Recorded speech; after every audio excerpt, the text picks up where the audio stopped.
We continue to celebrate Women's History Month in March. Today, I want to draw your attention to the NASA aerospace engineer, Diana Trujillo.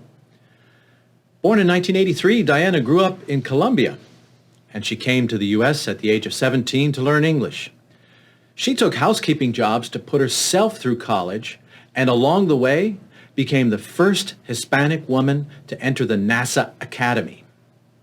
After graduating, Trujillo was offered a job at NASA, and currently she leads the 45-member team in charge of the robotic arm of the Mars Rover. We sometimes say the sky is the limit.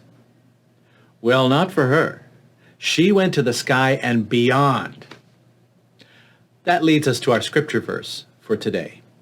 We're looking at Psalm 139, verses 7 to 10. Where can I go from your spirit? Where can I flee from your presence? If I go up to the heavens, you're there. If I make my bed in the depths, you are there. If I rise on the wings of the dawn, if I settle on the far side of the sea, even there your hand will guide me. Your right hand will hold me fast. Being surrounded by God's love is particularly important in the Celtic expression of Christian spirituality. Keenly aware of the invisible spiritual battles we face every day, they understood the need for a shield. Some of you might be familiar with St. Patrick's Breastplate prayer. It is a prayer of protection, raising a lorica sancti, a sacred shield. A prayer discipline of the Gaelic monks was to pray at the shoreline facing the ocean. Standing on the sand, they would take a stick and draw a circle around themselves to symbolize being surrounded by God's love, encircled by God's shield. Psalm 139 emphasizes God's presence. Rather than transcendence, Celtic Christian spirituality emphasizes God's immanence, God's living, active presence.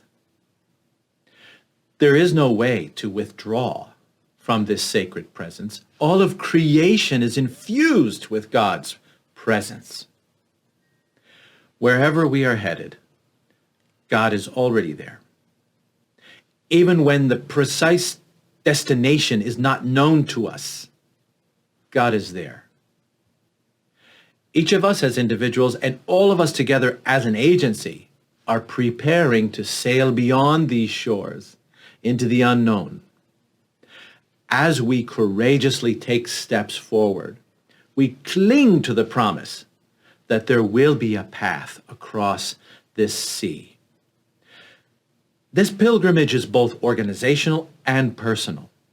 God has a calling on this agency, and God has a calling on each of you. Lent is a good time to draw near to God. Encircle yourself in God's love. Listen for direction and trust that there will be a path across this sea. God bless you.